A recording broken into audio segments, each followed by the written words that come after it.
अस्सलाम वालेकुम, this is me सदाकत मुबीन और आज हमारे साथ हैं डॉक्टर बसरा और ये एक वेल नोन पर्सनैलिटी हैं, आप सभी जानते हैं, लेकिन इनका इंट्रोडक्शन हम जानते हैं इनकी अपनी ज़ुबानी। जी बसरा साहब, वेलकम टू आवर शो। बहुत शुक्रिया सदाकत, आपने टाइम निकाला मेरे लिए और अपनी ऑडियंस के लिए।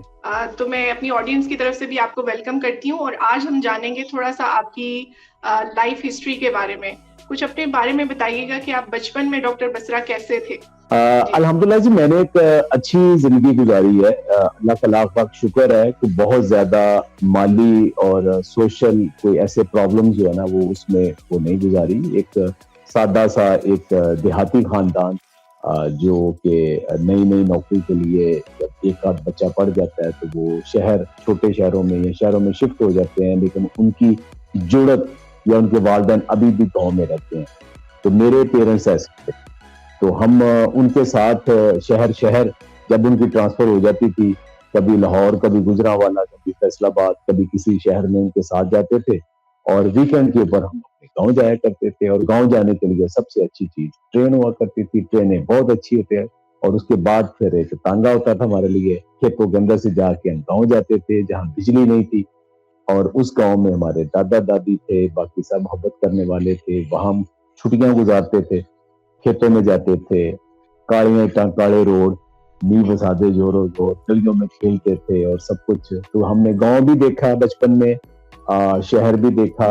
और उस वक्त पाकिस्तान में अभी सादगी बहुत थी, तो वो सारी ग्रूमिंग हमने देखी। तो दोनों कल्चर हमारे सामने थे, तो वहीं से हुआ। और पढ़ने पढ़ाने में चूंकि वालिद साहब एक माशाल्लाह बड़े, उनको शायरी का भी शगफ था और बड़े पढ़े लिखे थे, तो किताबें, अखबारात, जरायद, मैगजीन हमारे घर में भरे पड़े होते थे और हमारा वही ओढ़ना बिछोड़ना था।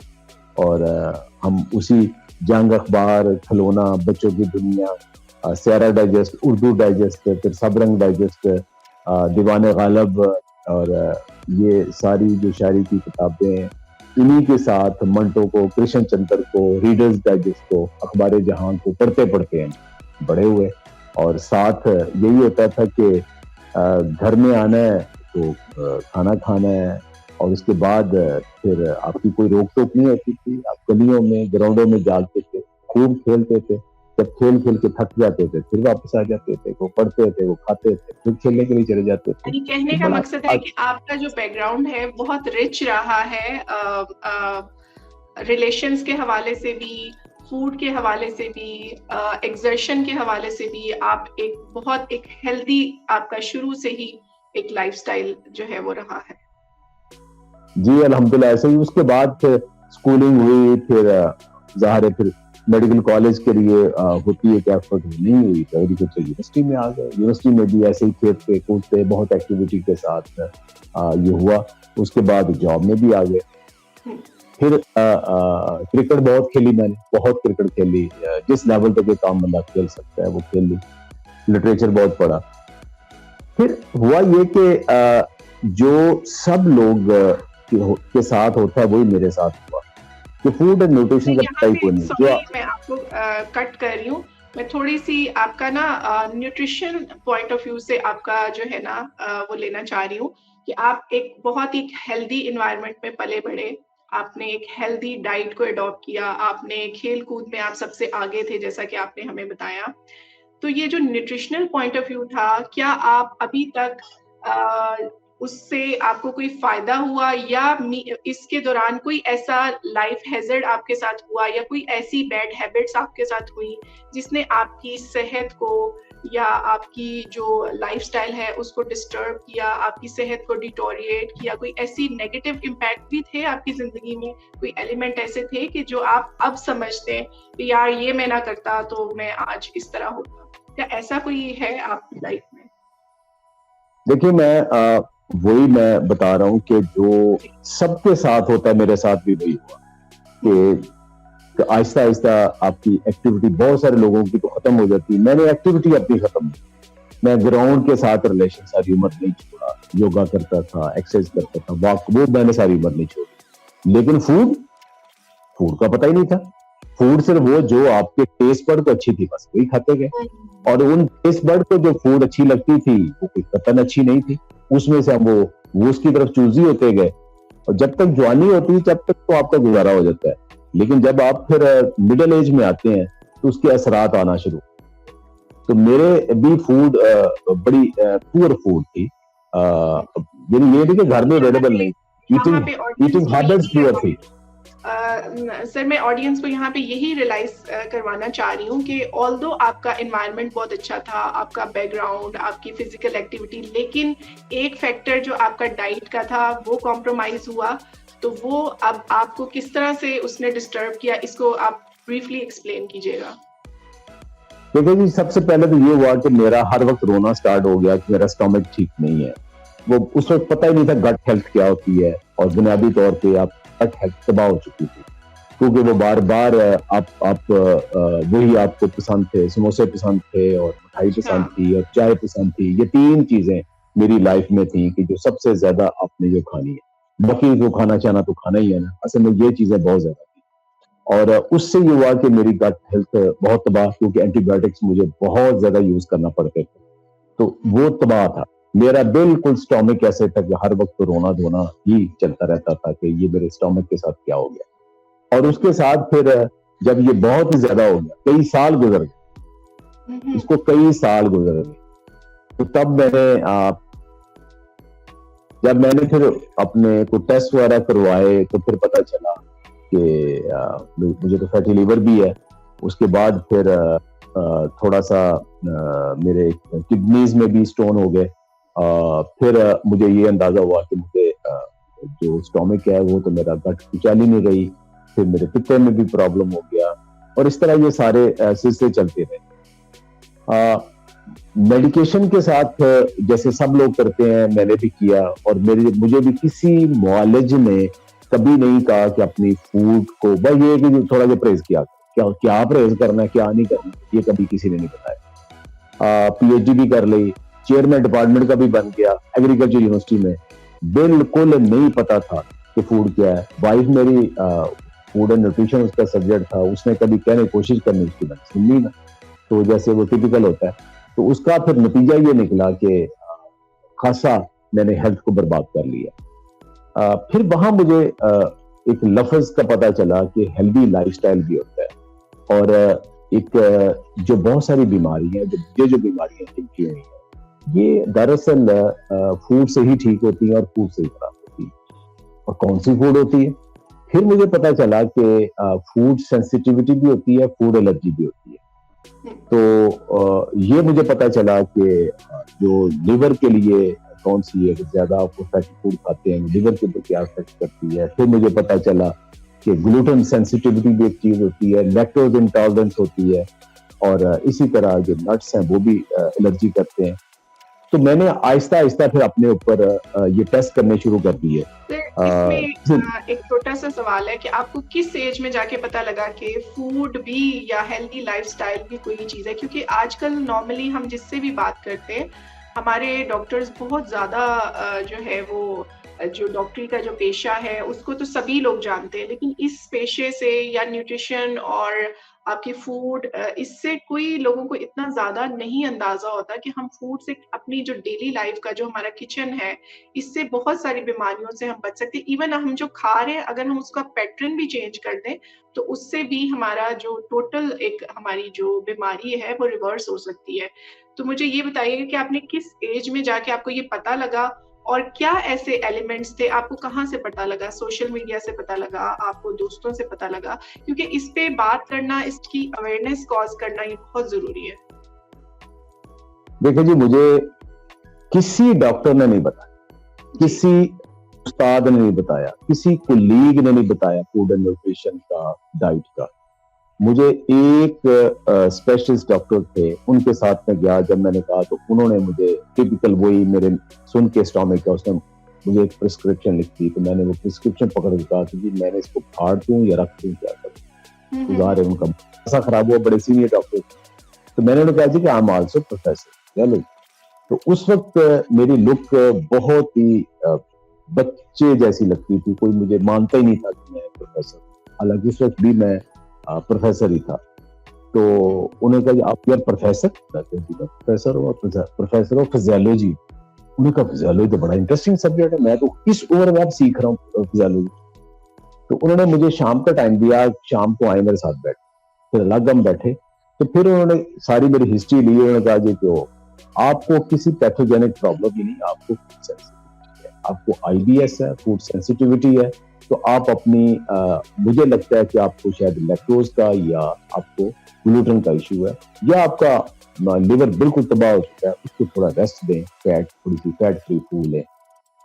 मैंने फिर उसके बाद इतनी सी बात उन्होंने की, और उसके बाद फिर मैंने, क्योंकि फिजियोलॉजी था, मैंने पेपर पढ़ना शुरू कर दिया। मैंने खुद रिसर्च क्या फूड होती है, कैसी होती है, क्या करती है। और जब मैंने सारे अपने ऊपर टेस्ट करना शुरू कर दिया, 10-10, 15-15 दिन एक फूड को छोड़ दो। पहले मैंने फैट फ्री फूड जो ना, फ्राइड फूड छोड़ी, कोई फर्क नहीं पड़ा, हाँ थोड़ा सा बेहतर हुआ। फिर मैंने नट्स वगैरह छोड़े, दालें छोड़ी, कोई फर्क नहीं। फिर मैंने लैक्टोज छोड़ी, तो कैवे वगैरह पे आ गया और सारा कुछ छोड़ा। उससे भी कोई लंबा चौड़ा इफेक्ट ना हो, छोड़ दिया सब कुछ। मैंने कहा अब ये तो मजाक है ना कि पाकिस्तान में रहते हुए गंदम छोड़ो, ग्लूटेन तो हो ही नहीं, सब लोग खा रहे हैं, किसी को कुछ नहीं है, मुझे कोई और ही कोई सीवियर किस्म का बैक्टीरिया मेरे अंदर तो ठीक नहीं हो रहा। तो फिर एक काफी 6 माह बाद फिर मैंने गंदम छोड़ी, और अगले दिन ही मेरी जिंदगी चेंज हो। फिर मैंने 1.5 साल तक ग्लूटेन फ्री फूड ली, और उसमें मेरी यहाँ पे ऑडियंस को ये भी क्लैरिफाई करें कि हर इंसान की बॉडी के हिसाब से उनकी टॉलरेंस, या किसी को गंदम से होगी, किसी को जो है वो आपके लिए जो दूध बनी हुई चीजों से होगी, किसी को किसी बीन से होगी, किसी को किसी नट से होगी इंटॉलरेंस। तो ये जानना बहुत इम्पोर्टेंट है। इसका प्रोसीजर भी आप अगर ब्रीफली बता दें कि आम बंदा जो है वो कैसे जान सकता है कि उसको किस चीज की इंटॉलरेंस है। देखिए, सबसे पहले तो आपका अगर स्टोमिक डिस्टर्ब है और डॉक्टर आपको कहता है कि आईबीएस है, मतलब ये कि आप एक दफा कंफर्टेबली, जो आइडियल है, सुबह उठ के आप वॉशरूम जाते हैं, उसके बाद सारा दिन आपको जरूरत महसूस नहीं होती, आपको कोई ब्लॉटिंग नहीं है, कोई गैस्ट्रिक नहीं है, कुछ नहीं है, ठीक है, तो फिर आप ठीक हो। अदरवाइज अगर वो इरेगुलर है, आपको कई दफा कभी कॉन्स्टिपेटेड हो, कभी डायरिया, डिस्टर्ब रहते हैं, आप सारा दिन रहते हैं, ब्लॉटिंग बहुत जल्दी हो जाती है, एसिडिटी बहुत जल्दी हो जाती है, तो फिर आपको कहा जाता है कि आप शायद इरिटेबल बाउल सिंड्रोम है, और उसके डिफरेंट काजेज है। अब वो काजेज ढूंढना जो है ना, उसके लिए एक तो लैब सपोर्ट है। मैं आपको बताऊं, लैब सपोर्ट इसमें बहुत थोड़ा काम करती है। मैंने आज तक अपने ग्लूटेन के टेस्ट करवाए हैं, कभी भी उसमें मैं ग्लूटेन सेंसिटिव नहीं निकला। लेकिन मैं अगर बहुत ज्यादा ग्लूटेन खाना शुरू करूं, तो शायद उसके अंदर अमाइलोपेक्टिन जो है या ग्लूटेन है, वो मेरी आंतड़ियों को ज्यादा एक्सेप्टेबल नहीं होता। उसके अंदर कम रेशो रखो तो मैं ठीक करता हूँ। ये सेंसिटिव लेवल है, ये अलग जो है जिसमें डिस्कस करते हैं, कभी और टॉपिक पे कर सकेंगे। लेकिन ये कि मुझे ये फील हुआ कि ग्लूटेन मैंने कम की तो मेरी लाइफ ठीक होना शुरू हो गई। मैं बहुत आहिस्ता आहिस्ता आहिस्ता आहिस्ता बिल्कुल नॉर्मल हो गया। फिर मैंने पढ़ना शुरू किया कि ये ग्लूटेन फ्री क्या होता है, ग्लूटेन क्या होता है। तो ये हर बंदा अब कैसे टेस्ट करे, उसका आसान टेस्ट है कि एक फूड ग्रुप को आप स्किप कर दें हफ्ता 10 दिन, तो आपको अंदाजा हो जाएगा आपकी बॉडी के ऊपर क्या रिस्पॉन्स आ रहा है। और उसके बाद दूसरे ग्रुप को, फिर तीसरे ग्रुप को, ये आप खुद ही कर सकते हो। और ये ज़हन में रखना चाहिए कि हर बंदे के लिए हर फूड नहीं होती, और हर बंदे का रिस्पॉन्स डिफरेंट है। इंडिविजुअल टू इंडिविजुअल ये चीजें करती हैं। अब ये एक जनरल रूल सबके लिए नहीं बना सकते। फूड सेंसिटिविटी एक से ज्यादा हो सकती है। आमतौर पे जो ग्लूटेन सेंसिटिव है वो लैक्टोज इंटॉलरेंट भी होते हैं आमतौर पे, जरूरी नहीं, लेकिन जरूरी नहीं वो हो। और इसी तरह नट्स में कोई नट भी आपको सेंसिटिव हो सकता है, कोई दाल भी आपको हो सकती है। अच्छा, मैं उन दिनों में सैलेड नहीं खा सकता था, मुझे ब्लॉटिंग हो जाती थी। मैं माश की दाल नहीं खा सकता, चने की दाल नहीं खा सकता था, मैं गोभी नहीं खा सकता था, बहुत सारे पत्तों की ज्यादा सब्जियां मैं नहीं खा सकता था, बीफ मैं नहीं खा सकता था, गोश्त ज्यादा खाऊं तो मुझे डाइजेस्ट नहीं होता था। वो मुझे पता चला जब मैंने ग्लूटेन फ्री फूड ली, तो आहिस्ता आहिस्ता आहिस्ता दही में लेता था, तो मेरी गट हेल्थ इंप्रूव कर गई। अब जब गट हेल्थ मेरी इंप्रूव की है, अब मैं सब कुछ खाता हूँ। और मैं सुबह भी बेसन खा रहा हूँ, दोपहर को भी चने खा रहा हूँ, रात को भी दाल बनी, फिर वो खा जाता हूँ, कुछ भी नहीं होता। Once your gut health is improve, फिर आपकी ये सारी जो आपको जिनसे सेंसिटिविटी है बहुत सारी, वो भी इंप्रूव होना शुरू हो जाती है। लेकिन अगर कोई नहीं इंप्रूव होती, उसको छोड़ दो। ये सिंपल सा स्टोरी। सर, यहाँ पे एक नॉर्मल इंसान के लिए जो कि न्यूट्रिशन के अलिफ बे भी नहीं जानता, उसको हम किस तरह से बताएंगे कि एक हेल्दी लाइफस्टाइल या उसकी प्लेट बैलेंस कैसे होनी चाहिए? क्योंकि नॉर्मली हमारे यहाँ जब भी हम वेट लॉस की बात करते हैं या डाइट की बात करते हैं, तो सबसे पहले ये होता है, यार ये शादी गुजर जाने दो, ये ईद का इवेंट गुजर जाने दो, पता नहीं आप लोग हमें क्या क्या कट करवा देंगे, हमारी जो है ना, हमें पता नहीं सिर्फ ऐसी खुराक खाने को मिलेगी जो कि नापसंदीदा समझी जाती है, या कोई बदमजा खाने। तो हम किस तरह से अवेयरनेस क्रिएट कर सकते हैं कि लोगों को बताएं कि हेल्दी ईटिंग डजंट मीन कि आप जो है कोई बदजायका खाना खाएंगे या आपकी सारा खाना ही हम कट कर देंगे। ये इसको जरा एक्सप्लेन कीजिएगा। एक बैलेंस्ड जो मील है मेरी नज़र में, उसमें तो सब आपके जो न्यूट्रिएंट्स हैं, जो आपके मैक्रो माइक्रो, उसका एक कॉम्बिनेशन होता है। आप इसको एक आम बंदे की जुबान में किस तरह से जो है वो अपनी ऑडियंस तक पहुंचाएंगे कि एक बैलेंस्ड मील प्लेट क्या होती है एक न्यूट्रिशन पॉइंट ऑफ व्यू से? ये सबसे इंपॉर्टेंट है। सबसे इंपॉर्टेंट ये है जी। कि खाना इंपॉर्टेंट नहीं, खाने की प्लेट ज्यादा इंपॉर्टेंट। खाना जो भी बना हुआ है, आप किसी दावत में गए हो, किसी होटल में गए हो, घर में खाना बना हुआ है, आपने प्लेट उठाने के बाद उसमें आपने कौन सा खाना कितना डाला है, ये ज्यादा इंपॉर्टेंट है। अगर आपको प्लेट बनानी आ जाए तो कुछ भी खाना बना है आप उसको हेल्दी बना सकते हैं। ठीक है, एक हद तक हेल्दी बना सकते हैं। अगर आपके कंट्रोल में होगा आप ज्यादा बना सकते हैं। तो प्लेट बनाना सीखें। अब वो प्लेट कैसे बनानी है, उसमें दो चीजें जो है ना वो सीखनी बहुत जरूरी है। और उसके लिए आपको साइंस ग्रेजुएट, आपको न्यूट्रिशनिस्ट, आपको फिजियोलॉजिस्ट, आपको फूड एंड न्यूट्रिशन की डिग्री नहीं चाहिए। क्योंकि वो जो एक्सपर्ट है, एक्सपर्ट अपनी जगह पे है, वो जब आपको कंफ्यूज होते हैं, आपको गाइड करते हैं आपकी बॉडी की हिस्ट्री लेके, वो बहुत इंपॉर्टेंट है। लेकिन जो आम बंदा कर सकता है वो क्या कर सकता है, वो सिर्फ ये सीख ले कि पहली जो चीज समझने वाली है कि जो जिससे आपका पेट भरता है वो बुनियादी तौर पे 3 या 4 चीजें हैं। एक कार्ब है, दूसरे प्रोटीन है, तीसरा उसके अंदर फैट आ जाता है। तो वो जो कार्ब्स है उसको अभी भी मुझे पता है 90% लोगों को ये पता, 90% लोगों को ये नहीं पता कि कॉम्प्लेक्स और सिंपल कार्ब्स और जो बहुत सिंपल यानी चीनी है, ये एक ही चीज यानी ग्लूकोज से बनती है। लोगों को नहीं पता। लोगों को नहीं पता कि लकड़ी भी ग्लूकोज है। लोगों को नहीं पता ये जो कपड़े मैंने पहने हैं ये भी ग्लूकोज है। लोगों को नहीं पता जो रोटी खाते हैं ये ग्लूकोज है। लोगों को नहीं पता जो चावल आलू खाते हैं वो भी ग्लूकोज है। लोगों को नहीं पता जो हम सैलड खा रहे हैं, जो दरख्त हमें नजर आ रहा है, ये सारा ग्लूकोज है।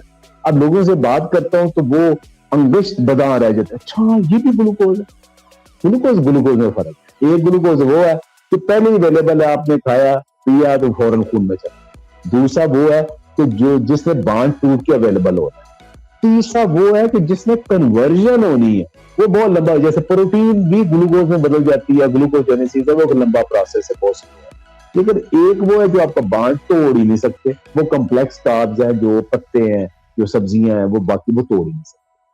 ये समझना ज्यादा मुश्किल नहीं है। आप थोड़ी सी कोशिश करें आपको समझ लग जाएगी कि कार्ब्स की किस्में कौन सी हैं, सिंपल और कॉम्प्लेक्स कार्ब्स कौन सी हैं।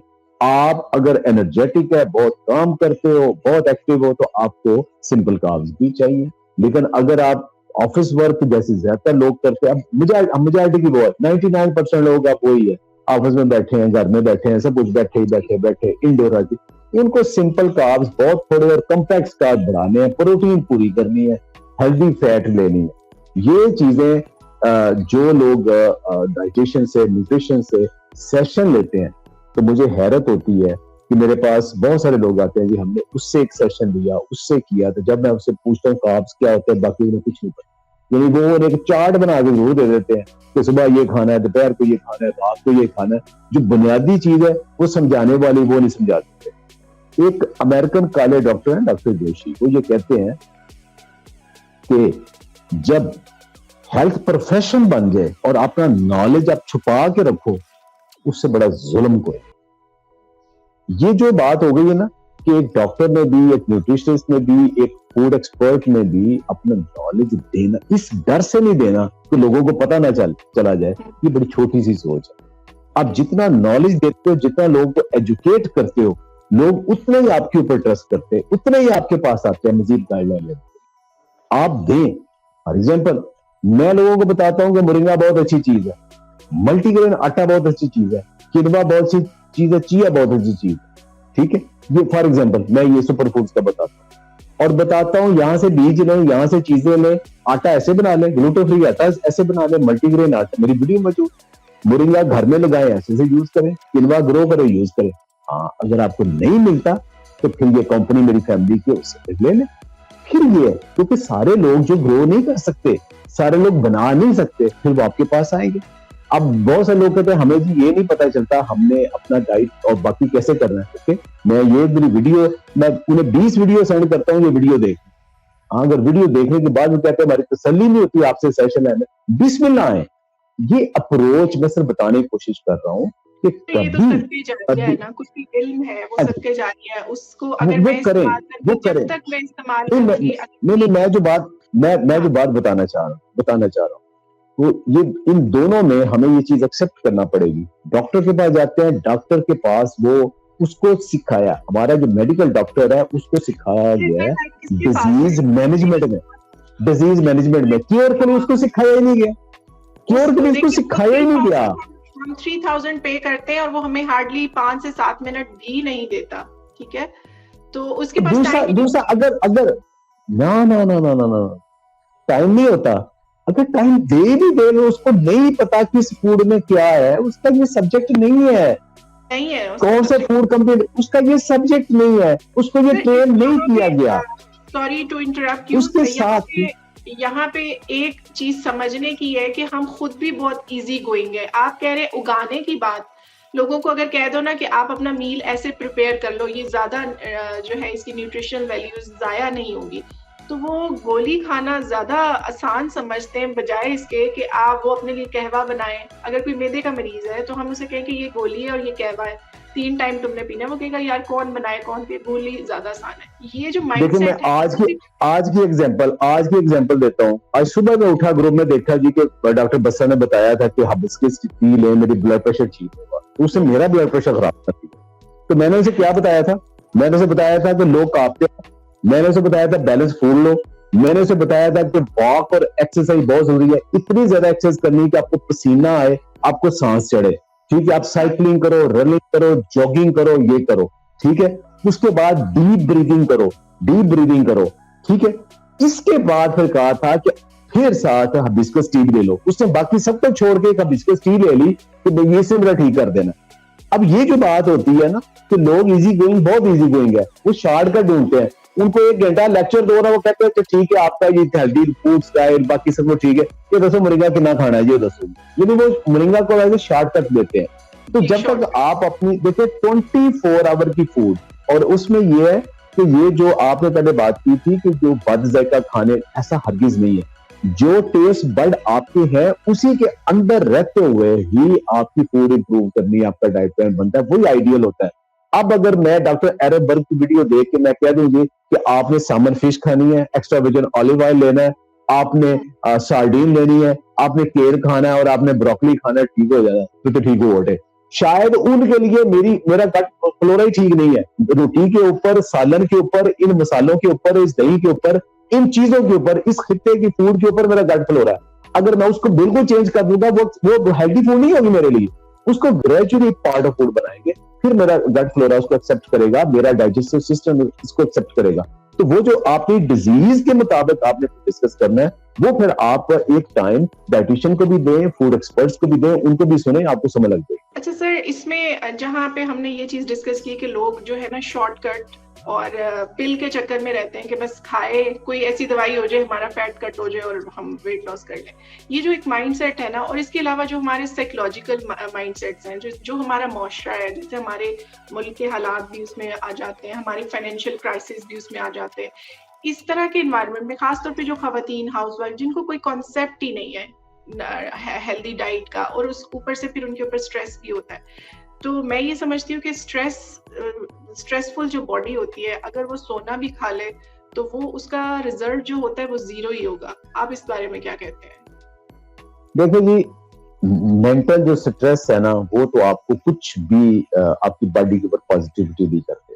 आपके सारे नेगेटिव हार्मोन, कार्टिसोल ऊपर चला जाता है, बॉडी की सारी फिजियोलॉजी चेंज है, आपका डोपामाइन नहीं आपने नेगेटिविटी के ऊपर एडजस्ट कर लिया। अब जब तक वो नेगेटिव चीजें नहीं सुनेंगे, करेंगे, महल्ले गोंडा जिनके लड़ नहीं लेना उन्हीं देर तक जुबान नहीं करा रही होनी, वो तो आपने अपने आप को एडजस्ट ही वो कर लिया, उनके लिए क्या इंप्रूवमेंट हो। लेकिन बात ये है ना कि उसके बावजूद भी घर में सारी फूड अवेलेबल है। अब दो चीजें होगी, या तो ओवर ईटिंग होगी या जी मैं बहुत सादा खाती हूँ। क्या सादा खाती होगी, अम्मा जी ने की खाना जी, अम्मा जी ने चाय रस खा लेनी कि मैं सिंपल फूड खा, अब उसको पता ही नहीं। अब दोपहर को खाना बहुत अच्छे खाने बनेगी, वो थोड़ा सा शोरबा डाल दे साथ रोटी दे दे, बस मैंने तो सादा खाना है। यानी वो अपनी प्रोटीन और बाकी पूरी नहीं कर रही, उसको पता ही नहीं है। दूसरे मुझे चंद दिन पहले एक खातून ने कहा कि हमारे घर में सिर्फ आटा आता है और थोड़ा बहुत सालन बनता है, इसके अलावा हमारे घर में कुछ नहीं है। तो लेकिन मेरा मोटापा बहुत हो रहा है, मैं क्या करूं। तो मैंने उसको सिर्फ एक कहा कि अगर किचन गार्डनिंग भी आप नहीं कर सकते तो आपके मोहल्ले के अंदर या फेरी वाला जो सब्जी वाला आता है या आपके मोहल्ले के अंदर सब्जी वाला, उसको कहे कि जो पत्ते जैसे मूली के, शलजम के, बाकी पत्ते वो फेंकता है, वो फेंके ना, वो अलग रख दे, आप वो ले उन पत्तों को रोटी में डाल के आप खाना शुरू कर दो, उनकी स्मूदी बना लो, उनका सूप बना लो, उनको कर लो, तुम्हारी जिंदगी देखना चंद दिनों में कितनी इंप्रूव हो जाती है। और जो आपका आटा है, उस आटे में जो आटे की बराबर कीमत वाले हैं, चने हैं, बाजरा, वो शामिल कर लो, खाली गंदम ना खाओ, उसी कीमत में है, उसे महंगे नहीं है, सेम प्राइस में। तुम अपनी एक हफ्ते के अंदर देखना तुम्हारी लाइफ कैसे चेंज होती है।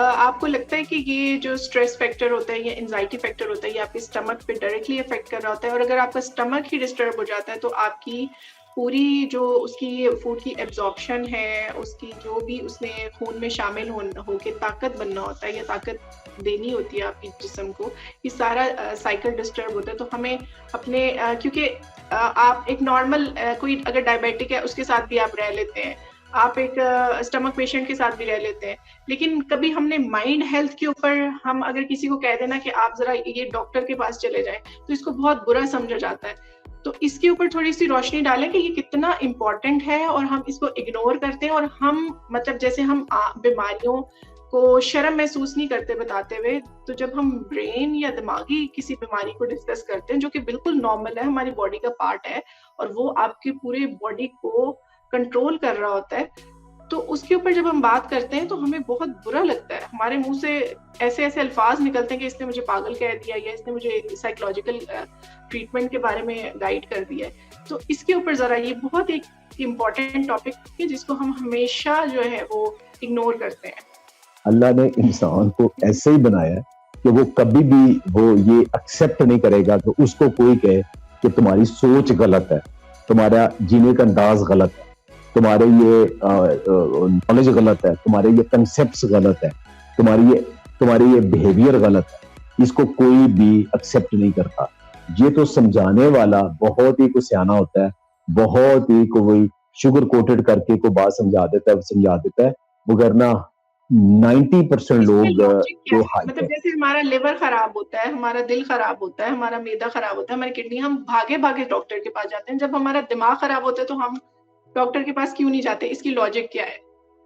वो लॉजिक ये है कि आप ये समझ रहे होते हैं कि मेरा दिमाग नहीं खराब, ये बाकी क्यों खराब, वो ये समझ रहा होता है वो ये खराब है। आप किसी को कह के देखें, एक बंदा जो हर रोज लड़ता है, एक बंदा जो हाइपर है, छोटी छोटी बातों के ऊपर उसको गुस्सा आ जाता है, वो घर वालों को मारता पीटता है या मोहल्ले वालों के साथ उसका रवैया बुरा है या मियाँ बीवी का रिलेशन खराब है या बाकी है, उसको कहे कि आप साइकियाट्रिक के पास जाओ, उसको कह के देखें आप, वो आपका सर फाड़ देगा। तो वो ये सबसे मुश्किल ये है। और उसका सिर्फ और सिर्फ ये नहीं कि बिहेवियर प्रॉब्लम होता है, उसकी हेल्थ के ऊपर आता है। देखिए आपको पता है कि एक इंसानी जिस्म के अंदर एक फिनोमेना है, उसको फाइट एंड फ्लाइट कहते हैं। वो फाइट एंड फ्लाइट क्या है? वो फाइट एंड फ्लाइट ये कि बंदा जब किसी से कन्फ्रंटेशन करता है ना, किसी से कन्फ्लिक्ट करता है, किसी से लड़ता है, कुछ करता है, तो बॉडी ये समझती है कि ये बंदा या तो अब बुके शुके मारेगा, लड़ेगा, तो या ये भाग जाएगा। ठीक है, अब भागने के लिए भी आपको एनर्जी चाहिए और लड़ने के लिए भी एनर्जी चाहिए। तो जिस्म क्या करता है कि आपके अंदर जो रिजर्व्स है, जो ग्लूकोजन है या ट्राइग्लिसराइड्स है या आपने खाना खाया, उसको फौरन वो ना शुगर में कन्वर्ट कर देता है। वो जिस्म में शुगर आई तो कार्टिसोल जाता है ना ऊपर, तो कार्टिसोल कहता है कि नहीं अब फाइट एंड फ्लाइट, अब इस बंदे को एनर्जी चाहिए या लड़ने के लिए या भाग, तो वो क्या होगा? शुगर बढ़ जाएगी जिस्म के अंदर। अब जिस्म के अंदर शुगर बढ़ेगी, अब उसके बाद या तो आप लड़े या भागे, वो कंज्यूम हो जाएगी। लेकिन ना आप भागते हो ना लड़ते हो और बार बार गुस्सा करते हो, तो फिर ये कि बार बार शुगर ऊपर जाती है, और बार बार शुगर बगैर खाए ऊपर जाती है, फिर इंसुलिन भी तो ऊपर जाती है ना, जी जी फिर बिल्कुल। क्रॉनिक इंसुलिन बन जाती है। यानी कि खाना खाए बगैर भी आपकी इंसुलिन स्पाइक कर रही है, और वो किसकी वजह से कर रही है? गुस्से की वजह से कर रही है। और साथ दूसरा ये होना है कि जब आपका ये मोड है सारा, तो जो आपके डाइजेस्टिव एंजाइम्स हैं वो इफेक्ट हो जाते हैं, लिवर वो छोड़ के शुगर बनाने बाकी कामों में लग जाता है, डाइजेस्टिव एंजाइम कम बनते हैं। फिर ये कि जो एसिड है, जिसको खासतौर पे एसिडिटी हम कहते हैं, जलन कहते हैं, वो एक इस पीएच बैलेंस नहीं रहती, वो जो ही हम गुस्सा करते हैं वो डिस्टर्ब हो जाता है, और उसका इफेक्ट होता है कि आपके मैदे के ऊपर इफेक्ट होता है, आपका खाना प्रॉपर हजम ही नहीं होता। हजम भी हो रहा है तो पूरा फिर वो, क्योंकि एंजाइम्स पूरे नहीं है, या तो अनडाइजेस्टेड फूड जाएगी, फिर आपको बाकी पेट भी खराब होगा, लूज होगा। अक्सर लोग स्ट्रेस में बार बार वॉशरूम जाते हैं, उसमें होता ये कि फैट डाइजेस्ट नहीं होती, और उसमें म्यूकस तक आना शुरू हो जाता है, और बिल्कुल वो डिफरेंट हो जाता है।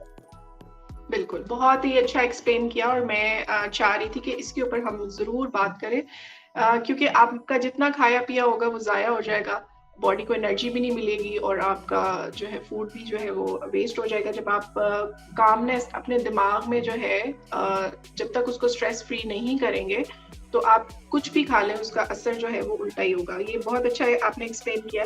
अच्छा, आगे हम चलते हैं, हम थोड़ा सा देखते हैं कि हम जो पोर्शन कंट्रोल का जो ट्रेंड है इसके बारे में, और जो लोग सप्लीमेंट्स को बड़ा जो है ना इजीली, वही आसानी वाला जो है कि अपने पोर्शंस नहीं बनाने, कि अच्छा कार्ब तो मैंने है तो प्रोटीन का पोर्शन कौन बनाए, छोड़ो, पोर्शन नहीं मैनेज करते और सप्लीमेंट की तरफ भागते हैं। इसके बारे में बताइएगा, ये लेने चाहिए नहीं लेने चाहिए? देखिए, सप्लीमेंट जो है ना किसी हद तक आपकी जरूरत भी है, क्योंकि इतनी आइडियल फूड शायद आप नहीं बैलेंस कर पाते, मैनेज नहीं कर पाते, टाइम नहीं होता, अवेलेबिलिटी नहीं होती, नॉलेज नहीं होता। तो सप्लीमेंट एक हद तक कुछ ले भी ले तो नुकसान नहीं है, लेकिन वो किसी मशवरे के साथ अपने तौर पे बिला वजह भी बहुत ज्यादा सप्लीमेंट नहीं लेनी चाहिए। लेकिन पहली जो चीज है कि अपनी फूड को तो बैलेंस करने की कोशिश करें, वही प्लेट को बैलेंस करें। जो पोर्शन कंट्रोल है वो ये कि घर में फॉर एग्जाम्पल घर में दाल चावल बने हैं, अब दाल चावल बने हैं तो आपने पूरी प्लेट चावलों की भर ली है, और उसके ऊपर आपने अपनी मर्जी की दाल ली है। मर्दों ने क्या किया कि उसके ऊपर 1 या 2 खीरे की कांशे रख ली है, औरतों ने उसके ऊपर थोड़ा सा अचार रख लिया है, और वो मजे से खा लिया है कि अब पीछे हट जाओ, आज मेरी मर्जी के वो जो काले मसल बने हैं, अब तो मैंने वो पूरे खाने और 2-2 प्लेट। अच्छा, लेकिन जब आपको पता है कि आपने पोषण कंट्रोल करनी है, दाल के अंदर प्रोटीन भी आपको मिलती है, दाल के अंदर कार्ब भी है, ये भी ज़हन में रखें। तो 60-65% दाल के अंदर कार्ब भी है, और अगर दुनिया भी ये करती है कि जब दाल खानी है उसके साथ ट्रेडिशनल रोटी चावल नहीं खाती, कि इसके अंदर ही कार्ब नहीं, दुनिया तो ये करती है, लेकिन हमारा चूंकि वो सिस्टम ऐसा बना हुआ है। फिर आपने करना ये कि कम से कम अपनी प्लेट को पोर्शंस बनाए। आमतौर पे जनरली अगर आप अपना वेट मैनेजमेंट करना चाह रहे हैं, डायबिटीज रिवर्स करना चाह रहे हैं, तो वो उसकी आइडियल प्लेट 4 हिस्से होते हैं प्लेट में। 2 हिस्से होते हैं कि जिसमें आपकी ना वेजिटेबल्स है, वो सलाद भी हो सकती है, वो पका हुआ सालन भी हो सकता है, वो स्टीम भी हो सकता है, वो किसी फॉर्म में भी हो सकता है, उसके अंदर नट्स भी हो सकते हैं, फ्रूट्स भी हो सकते हैं। वो पोर्शन वो है, 2 हिस्से। एक हिस्सा जो है ना वो आपका प्रोटीन है, जिसमें अंडे, शामियां, गोश्त या दालें हैं, ये चीजें हैं। और फिर एक हिस्सा बचता है, आखिरी हिस्सा बचता है। वो जो आखिरी हिस्सा बचता है वो है जो चावल और रोटी है। अब अगर इतने चावल रोटी, हाँ आप पास्ता भी लेते हो, आप मैदे की रोटी भी लेते हो, आप सफेद चावल भी लेते हो, आप खाली गंदम की रोटी इस पोर्शन से ले लेते हो, वो इतनी हार्मफुल नहीं है, उसमें बैलेंस कर देना। लेकिन उसको भी अगर आप बेहतर कर लो, मल्टीग्रेन आटे के ऊपर चटनी के पीछे, वो और बेहतर हो जाएगा। कम से कम ये प्लेट बनाना चाहिए। एडिशनल हमें फैट की यूज की जरूरत नहीं पड़ती, क्योंकि हम जो सालन बनाते हैं उसके अंदर ही हमारे फैट काफी हो जाता है। वरना जो लोग वो ये नहीं करते, उनको अलग से थोड़ा फैट की भी जरूरत पेश आती है, लेकिन हमारे यहाँ फैट आमतौर पे साथ ही होता है यूजुअली। तो कम से कम ये प्लेट बनाना सीख लें। इसी तरह रोटी है, इसी तरह बाकी फूड भी है, ये तो एक एग्जांपल मैंने दी है। तो कुछ चीज भी पकी है ना, तो आप उसमें एडजस्ट कर सकते हैं। सर, यहाँ पे हम हेल्दी लाइफस्टाइल को डिस्कस कर रहे हैं, तो क्या ना हम जो हमारे आजकल ट्रेंडिंग फूड्स हैं, फूड चेन्स जिसे कहना चाहिए, जिसमें आपके सारे प्रोसेस्ड फूड आ जाते हैं, फास्ट फूड्स आ जाते हैं, ये हमारी हेल्थ को किस तरह से जो है डिस्ट्रॉय कर रहे हैं, और इसने जो पीक पकड़ी है और उसी सर्टेन टाइम फ्रेम में हमारी जो हेल्थ है या हमारी बीमारियों का जो ग्राफ है वो बहुत तेजी से ऊपर गया है। तो इसको हम कैसे कट कर सकते हैं कि जो हमारे जो, क्योंकि इन खानों में तो आपको पता है कि टेस्ट बड को डेवलप किया जाता है उन सॉल्ट्स के जरिए, कि आपको उन चीज़ों की क्रेविंग होती है, और बच्चों में और बड़ों में ये बड़ा फैशन समझा जाता है कि हम जो है फलां ब्रांड का जो है, जब तक हम ये चीज़ बर्गर ना खा ले, जिंगर ना खा ले, तो हमें तो सुकून नहीं आता। तो ये प्रोसेस जो आइटम्स हैं, प्रोसेस फूड जो है, ये किस तरह हमारी जिंदगी को इम्पैक्ट कर रहा है? इसमें सिर्फ दो चीज से समझने वाली बात है। पहली ये चीज समझने वाली बात है कि जो चीज कभी कभार खानी चाहिए वो कभी कभार ही खानी चाहिए, वो रोज नहीं। जो चीज आपने रोज खानी है वो फूड है। फूड वो है अल्लाह ताला ने जो बनाई, जो अल्लाह ताला ने अनाज उगाया है, जो सब्जियां, जो फ्रूट, जो डेयरी अल्लाह ताला ने आपके लिए दी है, उसको बगैर प्रोसेस के, मतलब इसको प्रोसेस नहीं कहते कि आपने दूध को गर्म करके उसकी मलाई उतार के मक्खन बना ली, ये प्रोसेस नहीं है। कि आपने उसका दही बना लिया, ये प्रोसेस वो है जो ड्राई मिल्क, वो प्रोसेस। दूसरा ये है कि आपने आटा गंदम लेके उसको आटा बना के रोटी बना ली, ये प्रोसेस ये है कि आपने मैदा निकाल के फिर बैटरी बना ली, वो प्रोसेस। तो आप बगैर प्रोसेस के जो कुदरती हालत में फूड है, ये आपने रोज तीनों टाइम खानी है, जितनी दफा खानी है यही। अब कभी कभार आप चेंज के लिए अब देखिए दुनिया से बिल्कुल अलग तक नहीं हो सकते, तो कभी कभार आप हफ्ते 10 दिन के बाद अगर आपको अपनी फैमिली के साथ, दोस्तों के साथ कभी आपको कोई पिज्जा बर्गर भी खाना पड़े तो कोई हर्ज नहीं उसमें। कभी आपको कोई सेलिब्रेशंस में केक खाना पड़े तो कोई हर्ज नहीं उसमें, लेकिन कभी कभार, अब वो कभी कभार रोज आ जाता है। मसला ये कि आज कभी कभार बर्गर आ गया, कल कभी कभार पास्ता आ गया, अगले दिन वो आपका पिज्जा आ गया, अगले दिन केक आ गया, अगले दिन ड्रिंक आ गया, अगले दिन मिठाई आ गई। ये जो जंक फूड है, फास्ट फूड है, ये शक्लें बदल बदल के रोज ही आ जाती है आपके पास। ये जुल्म है। आप उसके लिए रख लें कि बस जी, आप उसके लिए रख लें कि मैंने रूटीन में ये कुछ खाना है, जो मेरी फूड है, जो मेरे अंडे हैं, गोश्त है, दालें हैं, रोटी है, चावल है, मेरी ये फूड है, ये मेरे रोज खानी है। हफ्ते में एक दिन, एक टाइम अगर आपको खाना पड़े तो उसका हर्ज कोई नहीं। इस तरतीब, इस सोशल चीज को कंट्रोल करना ही सबसे बड़ा चैलेंज है। सबसे बड़ा चैलेंज ये है कि आप कैसे कंट्रोल करें। और उसके लिए जो मेरे पास एक टिप है, वो तो ये टिप है कि मैंने स्नैकिंग छोड़ दी है ना, तो उसमें जब मुझे वो कहता है, मैंने कहा कि नहीं, मेरे आप 6 घंटे पूरे नहीं हुए, मैंने सुबह नाश्ता किया था, अब मैंने 2 बजे 2:30 बजे खाना खाना है।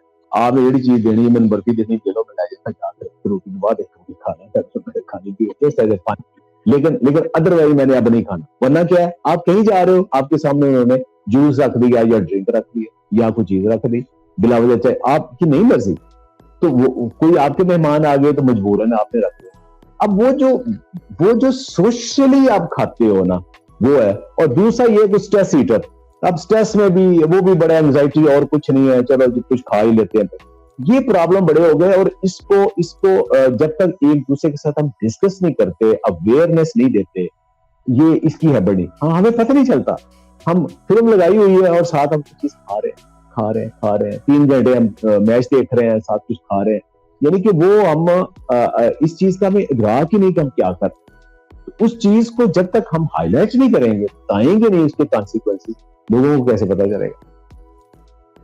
जी सर, इसमें मेरी टिप ये है कि जब कभी आप ऐसा फास्ट फूड खाएं तो फिर आप ये कि एक मील स्किप कर सकते हैं, कि जितनी कैलोरीज आपने ज्यादा ले ली है वो आप अगले मील में उसको कंपनसेट कर लें।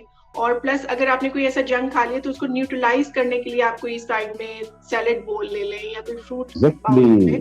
योगर्ट। मैंने अभी एक वीडियो बनाई हुई, अपलोड नहीं की, वो शॉर्ट वीडियो है कि आपका KFC खाने को दिल किया, जरूर खा लें, पहले सबवे सैलेड ले लें साहब। मैं थोड़ा सा उसको ये बताने के लिए कि एटलीस्ट अगर आपको खाना पड़ा है तो साथ वो ले लें, कम से कम कुछ न्यूट्रिशन तो। अगर आपने 1000 कैलोरी का एक आइटम ले लिया है, एक एटम बम ले लिया है, तो फिर आप उसको अगले मील को जो है वो स्किप कर लें, तो इस तरह से ये चीजें बैलेंस हो जाती है। सर इसको हम एंड करते हैं, और एंड में जो बड़ा अच्छा एक क्वेश्चन है वो ये है कि क्या समझते हैं आप कि हमारा ये जो हेल्थ केयर सिस्टम है, इसको हम बेहतर कर सकते हैं अपनी यही हैबिट्स को, जो हमारी बैड हैबिट्स हैं इसको गुड हैबिट्स में कन्वर्ट करके? ये जो हमारा ग्राफ दिन ब दिन ऊपर जा रहा है, जब हम जैसे डायबिटीज का देखते हैं कि हम नंबर 1 पे आ गए, और आपको भी पता है, मुझे भी पता है कि डायबिटीज भी 100%, बहुत सारे लोगों को नहीं पता होता कि 100% क्योरेबल है, रिवर्सिबल है। और आप खुद भी एक डायबिटिक पेशेंट है, आपने अपनी डायबिटीज को रिकवर किया है, आपका जो है वो गॉल ब्लैडर नहीं है, बहुत सारे लोगों को नहीं पता होगा। आपने अपना जिंदगी को कैसे बेहतर किया, आप में किडनी स्टोन्स रहे, और जैसे आपने लिवर डैमेज, इसको सबको आपने जो है क्लिनिकल जो आपकी चीजें थी उसको भी आपने न्यूट्रिशन से कवर किया। और यहाँ पे हम इसको सम अप करेंगे कि क्लिनिकल साइड पे हम न्यूट्रिशन को किस तरह से अडॉप्ट करके, हेल्दी न्यूट्रिएंट्स को अडॉप्ट करके, इतने क्रॉनिक डिजीज जिसमें बीपी, आपकी डायबिटीज, आपका सारे स्टमक रिलेटेड जो इश्यूज हैं, आपकी किडनी स्टोन रिमूवल, आपकी जो है लिवर, फैटी लिवर, इस सब को जो है हम लोग अपनी जिंदगी से भगा सकते हैं एक अच्छे हेल्दी लाइफस्टाइल को अडॉप्ट करते हुए। इसमें ना 2-3 चीजों का लोगों को जो है, लोगों को अब वीडियोस देख देख के, बाकी अवेयरनेस देख के ये तो अंदाजा हो गया है कि डाइटिशियन भी कोई चीज होती है, और ये आपको इतना बड़ा मम्मी डैडी किस्म का स्टाइल का, ये आपको कीटो डाइट और ये वजन कम करने के, ये आप एक आम कंसेप्ट है, ये आपको महंगी वाली फूड और बड़ा वो एक सुपर फूड्स का ऐसा ना 180 के एंगल पे आपको लोगों को अभी तक कंसेप्ट ये, अभी तक लोगों को कंसेप्ट ये उसको एडिशनल खर्चा समझते हैं। वो कहते हैं कि जितना हम इसको डाइटिशियन को पैसे देने और इसकी एक मुश्किल सी फूड के ऊपर जितना लगाने वो बेहतर है कि ऐसी ना गोली उठा लेना। अच्छा, अब वो एक जहां 2-3 चीजें ये है, एक तो हमारे डॉक्टर हजरात, उनको ये चाहिए कि जो डाइटिशियंस हैं उनको अपने साथ रखें, उनका हर पेशेंट के लिए वो उन्हें उसकी मेडिसिन जो है सब्सक्राइब करें, उसके बाद कहें जी कि मेरी फीस के अंदर अलहदा से ना देना पड़े। देखिए, मैं एक डॉक्टर के पास गया हूं ना, मैं उसकी 3,000-4,000 फीस दी है, तो उस फीस के अंदर ही अगर हो कि आपका 10 मिनट का डाइटिशियन का भी आपका सेशन इसके अंदर शामिल है, तो वो हर बंदा फिर डाइटिशियन के पास जाएगा। वो डॉक्टर ने एडजस्ट किया हुआ डाइटिशियन को। लेकिन अगर उसको कहे ना कि हूँ 3,000 मैनू फीस दी हूँ, जाके 2,000 डाइटिशियन दे, बाकी करे, वो कहेगा जी मैं ठीक हूँ, मैं ऐसे ठीक, वो नहीं जाएगा, उसमें बहुत थोड़े लोग जाएंगे। एक तो डॉक्टर को ये करना चाहिए कि अपनी फीस के अंदर डाइटिशियन को भी शामिल करे और डाइटिशियन उसका पार्ट हो, कि वहां से उसको प्रिस्क्रिप्शन जो है ना वो पेशेंट को दे ही ना, वो आगे चला जाए डाइटिशियन के पास। अच्छा जी, पेशेंट वहां से फारिग होकर डाइटिशियन के पास है जी कि अच्छा आपको अपनाना है, अच्छा आपकी ये फूड है, आपकी ये डिजीज है, आपको ये करना है, ये नहीं करना, ठीक है। अब डाइटिशियन का अब दूसरा रोल है यहाँ डाइटिशियन का, कि डाइटिशियन उसकी अफोर्डेबिलिटी को देखते हुए, एक बंदा अफोर्ड करता है तो ठीक है, उसको आप एक महीने के लिए 5 लाख की फूड भी बता दें, लेकिन एक बंदा अफोर्ड नहीं करता तो उसके किचन में जो पड़ा है उसके साथ ही उसको बताएं कि क्या चीजें खानी, क्या नहीं खानी, ताकि उसके साथ बेहतर हो सके। ये बहुत इंपॉर्टेंट है। वो जो कंसेप्ट है ना, वो डाइटिशियन को पहले पूछना चाहिए, तुम्हारी अफोर्डेबिलिटी क्या है, तुम्हारी एक्सेसिबिलिटी क्या है, अवेलेबिलिटी क्या है। ये 3 चीजें हैं। मुझे को पूछता है कि हमने मल्टीग्रेन आटा बनाना, क्या करें, मैं एक वीडियो बता देता हूँ, लिंक साथ देता हूँ जी। Now it depends upon your affordability, your taste buds, your availability और योर डिजीज। आप इसके मुताबिक इसमें से कॉम्बिनेशन बना लें, ठीक है। अब सारा डिपेंड करता है ना उसके ऊपर कि आपने किनवा उसमें डालना है कि नहीं डालना। अब पेशेंट को ये, जब लोगों को अंदाजा हो जाएगा कि नहीं भाई वो डाइटिशियन ने बताया था, अब हमें थोड़ी सी दवाई ली, अब ठीक हो गए, अब दोबारा हमें जरूरत ही नहीं, तो फिर लोगों को अंदाजा होगा ओहो, इस बीमारी को सिर्फ मेडिसिन की नहीं, मेडिसिन बहुत जरूरी है लेकिन एक हद तक, बाकी हमने खुद मैनेज करना है। देखिए, बहुत सारी डिजीजेस आप रिवर्स कर सकते हो, बाकी ये है कि आप एक मेडिसिन के साथ भी अपनी अच्छी डाइट के साथ अपनी लाइफ को बहुत बेहतर कर सकते हैं। ये चीजें सीखनी पड़ती हैं और इसके लिए ये दोनों का रोल है। फिर ये कि हम अपने मीडिया के ऊपर जो फ्री में ये जो सब अवेलेबल है, ये जो वीडियोज है, इन वीडियोज को आसान लोगों के लिए उनकी जुबान में, उनके एनवायरनमेंट के मुताबिक हम चीजें उनकी बताएं ताकि वो इजीली उसको अडॉप्ट कर सके। इसको बहुत मुश्किल सब्जेक्ट ना। जी, वेरी ट्रू। तो बस बहुत अच्छा हमने आज इस टॉपिक को कोशिश की है कि हर लिहाज से डिस्कस करने की। अगर आप एंड में अपना कोई सम अप देना चाहें ओवरऑल आज के हवाले से, तो इसको हम जो है वो यहाँ पे सम अप एक करते तो हैं। मेरा ना अपने सारे डाइटिशियन, यूट्यूबर्स, हेल्थ एक्सपर्ट सबके साथ एक मेरी रिक्वेस्ट है कि ये ना किया करें कि ये पहले मैसेज में वो क्लिक करें ताकि मेरा चैनल खुले, उस चैनल में खुल के जाके फिर एक और चैनल खुले, फिर जाके वीडियो आए, उसके बाद फिर आए। सीधी सी जो बात है वो सीधी होता है, जो रिज्क आपने अल्लाह ताला को देना वो देने देना, लोगों के लिए आसानियां बांटे, आसानियां जितनी देंगे अल्लाह ताला आपको भी उतनी आसानी देगा। एक चीज बेशक बता दूं, बेशक। पैसे जितने भी वो खर्चों के खत्म हो जाते हैं, लेकिन जो आपने कहा किया है वो अल्लाह जो है ना वो उसको देख रहा है, कबूल कर रहा है, लोग भी आप उसको अप्रिशिएट कर रहे हैं। आम लोगों के लिए ये है, मैं आपको ऑनेस्टली बता सकता हूँ, अगर आपने सारी जिंदगी साइंस नहीं पढ़ी तब भी आप फूड एंड न्यूट्रिशन की बेसिक्स जो आपके लिए जरूरी है वो आप सीख सकते हैं। जहां आपको जरूरत पेश आती है, आपको हम जैसे बहुत सारे लोग अवेलेबल होते हैं जहां से आप इंफॉर्मेशन ले सकते हैं। लेकिन हम लोग कहाँ कैसे चिढ़ते हैं कि सारा दिन हमारे पास 300 मैसेज है, उसमें एक छोटा सा मैसेज आया जी, आज मुझे जी यूरिक एसिड का डाइट प्लान दे दे जी, उससे आप चिढ़ते हैं। नहीं भाई ये गलत बात है भाई, ये नहीं। उसके लिए वीडियो है, वो वीडियो देखें, उसमें से आपको ये समझ नहीं लग रही कि क्या मैं जो चने की दाल खा रहा हूँ, आप यूरिक एसिड में इसको मैं क्या डेली खा लूं ना खाऊं, मतलब एक ऐसा क्वेश्चन पूछेंगे तो मेरे लिए आसान होगा, मैं खुश होऊंगा फौरन उसको रिप्लाई करूं। तो जब आप कहते हैं कि मेरी पूरी हेल्थ का कर दें, वो ऐसा नहीं होता। आप राब्ता रखें, वेबसाइट देखें, बाकी चीजें समझें और खुद भी आप समझने की कोशिश करें, और जहां आपको लगता है कि इसकी बात ठीक है इस बंदे की, उसकी ज्यादा वीडियोस को देखें, ज्यादा पढ़ने की कोशिश करें, आप इंशाल्लाह समझ जाएंगे। जी, बिल्कुल, थैंक यू सो मच। अच्छा, मैं यहाँ पे जो इसको सम अप करूँगी ना, वो ये है कि हमें वाक़ई इन बातों से बड़ा मतलब अजीब लगता है कि जब कोई कहता है कि 5 मिनट के अंदर, या मतलब बॉडी की हिस्ट्री नहीं पता होती और वो कहते हैं कि हमें वज़न कम करना है और हमें बस जो है ना डाइट प्लानिंग बना दो, ठीक है? ऐसा नहीं होता। जब हम किसी इंसान को स्टडी करते हैं, तो फिर उसके बारे में उसकी जो भी मेडिकल कंडीशन होती है, जो उसकी डाइट हैबिट्स होती हैं या उसकी फिजिकल जो हैबिट्स होती हैं, उसको जब तक हम स्टडी ना करें, तब तक हम उसको, और इट टेक्स टाइम किसी को भी स्टडी करने में, तो थोड़ा-सा वक़्त लगता है, लेकिन आजकल हम लोग सब बहुत ज़्यादा शॉर्टकट के चक्कर में हैं। एनीवेज़, बहुत मज़ा आया डॉक्टर साहब के साथ, और इंशाल्लाह हम आगे भी आप लोगों तक इन्फॉर्मेशन लाते रहेंगे।